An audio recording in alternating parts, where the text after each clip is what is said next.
4th of July weekend. It's July 5th. I hope your holiday was safe and healthy and fun given the world that we're living in. Certainly, it would probably look different for many of us. I know that for our family, this was the first 4th of July in about 15 years that we didn't spend at the beach. And it was weird, it was different, but it was a reminder to me that the world is really still on their heels from the coronavirus. In fact, for those of us living here in the state of Arizona, we know that at this very moment, numbers are high and the virus is really sweeping across our state, and schools are being delayed, businesses are being reclosed.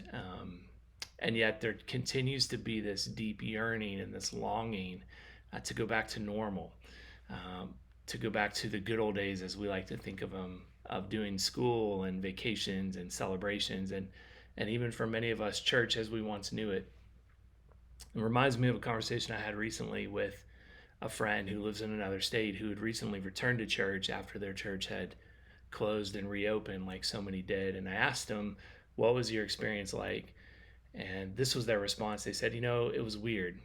Not because we were wearing masks and sitting 6 feet apart, but because it felt like we were all pretending like nothing was any different.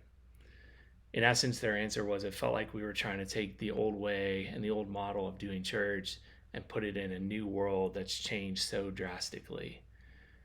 In the Bible, in Mark chapter 2, Jesus is confronted by some religious Pharisees, and they are really mad. They're really upset at Jesus' disciples because they weren't fasting according to the traditions of the Pharisees, according to these man-made traditions. And so rather than address their concern directly, Jesus instead chooses to tell three short parables, and he asks a couple of rhetorical questions just to kind of get their thinking, or to stimulate their thinking and get them thinking deeper about these things.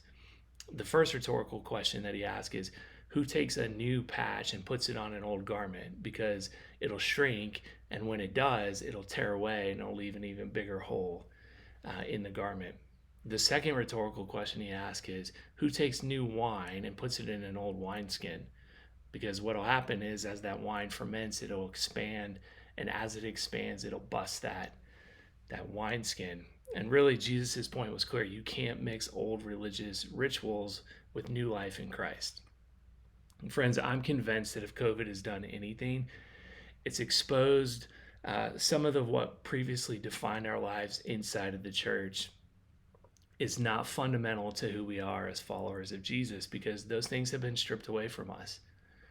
Maybe for some of you, your identity as a follower of Jesus was connected to the ways that you serve the church, and you haven't been able to serve the church for months now. Maybe for some of you, your identity of who you were as a follower of Jesus was connected to your perfect attendance and the fact that every time the doors were open, you were there. And yet you haven't been able to step foot on a church campus in months now.